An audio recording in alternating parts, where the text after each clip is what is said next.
Magandang araw mga kaibigan. Ongoing ngayon ang press briefing ni VP Sara sa kanyang opisina tungkol sa impeachment case na naisampa laban sa kanya. Pakinggan natin ha.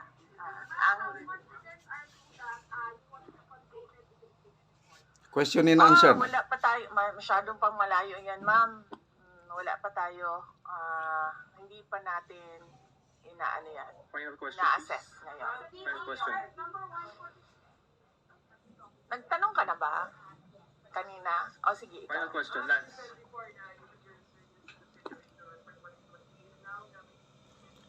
Mahina yung mga tanong.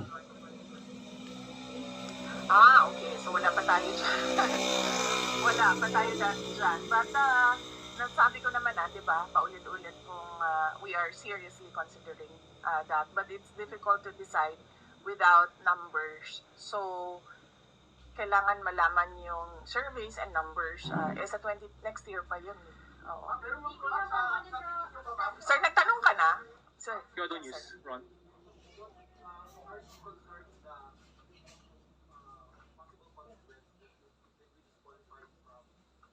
Mahina. Walang microphone. Yes, sir. Oo. Alam ko po yung penalties ng impeachment. And the moment na nag-resign ako sa Department of Education, before ako nag-resign sa Department of Education, pinag-isipan ko na lahat yan. Sir. Masasabi ninyo na lalo pa kayong nainganyo na ituloy ang pagtakbo sa Yun. Nasagot ko na ata yung kanina sa question ni Sir na nakaitim. Sir.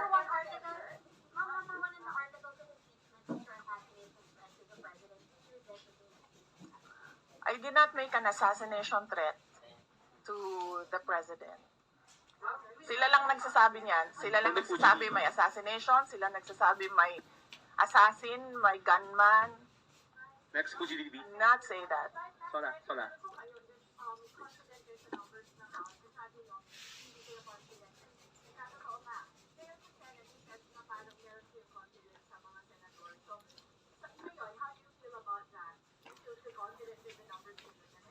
Sandali, ma'am.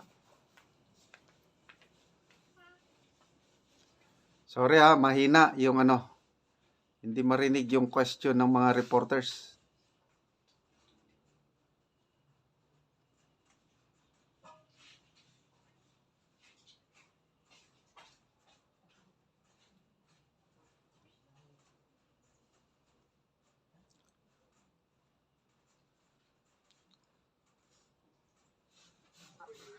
Yun.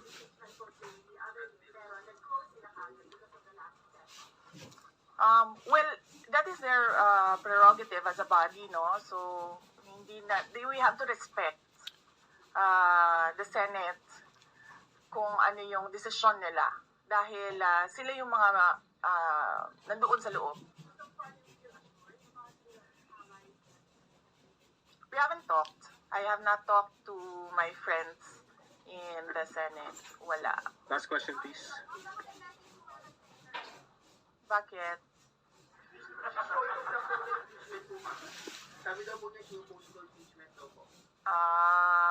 Bakit kaya? Maybe we should ask. Maybe we should ask her first. Bakit niya i-block yung impeachment?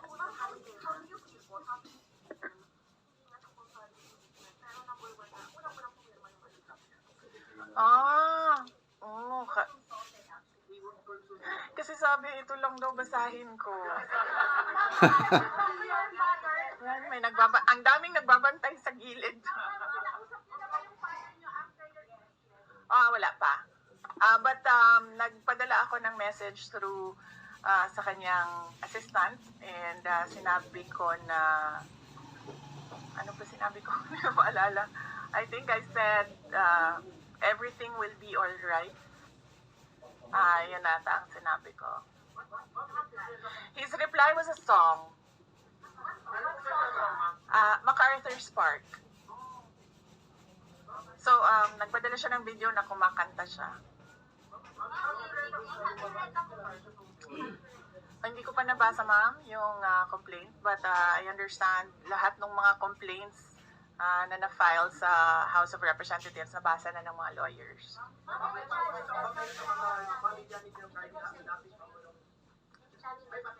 Sandali, sir, ha? Sandali, sir, ha? Councilor Rambo, wait. Ang preparation, challenges sa preparations, well, so far wala naman. Wala naman kaming na ano lang kami, na-overwhelm kami kasi ang daming mga lawyers na nag-signify na tutulong sila sa defense.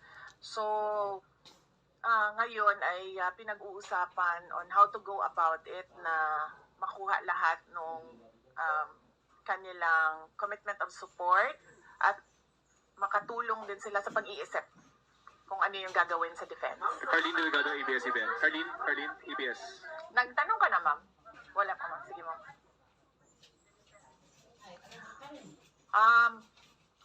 Sabihan ko na lang sila na mag-announce na sila kung gusto na nila mag-announce.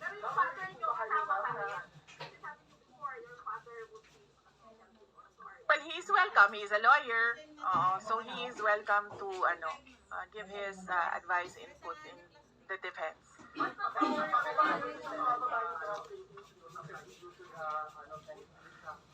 I will not answer that question. Yes, I'm sorry. Yes?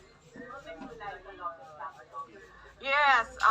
So what happened was, nag-indefinite leave siya, and then she was admitted to the hospital doon sa Davao City na hospital siya, and then discharge siya ng mga doctors with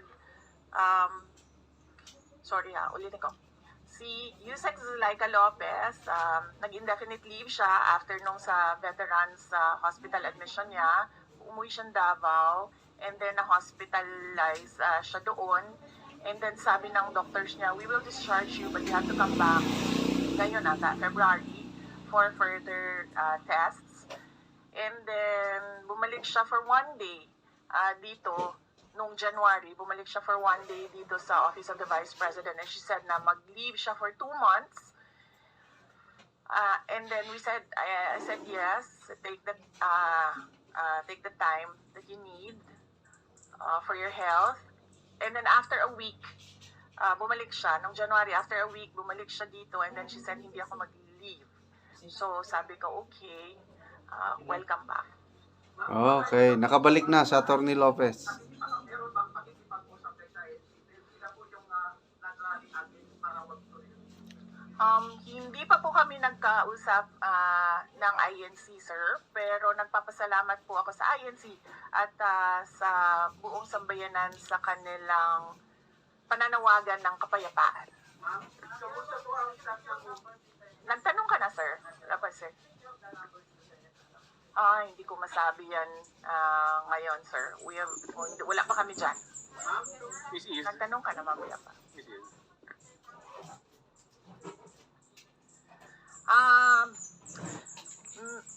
He will, maybe if he wants to, he can be part of the defense team. But because of his age and because of rigorous preparations in an impeachment case, baka sabihin ko sa kanya na wag na lang siyang mag-leave dahil medyo may edad na si former President Rodrigo Duterte. He's already 80 years old this year. Kamusta po ang staff ng movement after the evacuation? Ano po naramdaman po nila na ano naramdaman ng staff ng movement? Are they sad? Are they worried po ba? Hindi ko alam nila na pinagtatawanan lang nila ako dito sa gilid kasi hindi daw ako sumunod. Sabi, basahin lang daw talaga ito. Ha? Okay. Kung pwede namang hindi, and I understand, pwede naman. Hindi na. Oo. Kasi baka ma-intimidate lang sila lahat sa presence ko doon.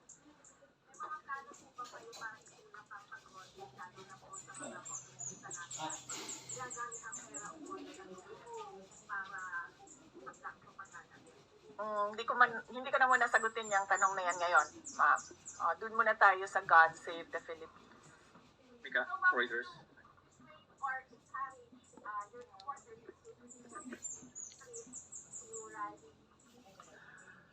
Sa panahon ngayon, ma'am. Okay, mga kaibigan, mayroong opening statement si BP Sara. Sorry, hindi ko naabutan, ano? I-search ko na lang at mag-vlog ako. I-share ko sa inyo yung kanyang opening statement.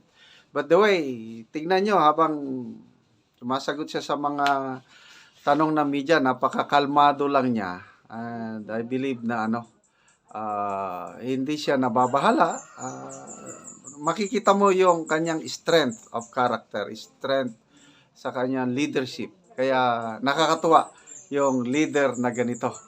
So, patuloy po nating subaybayan itong impeachment case ni BP Sara at yung kanyang opening statement, yan ang isusunod ko na i-share sa inyo.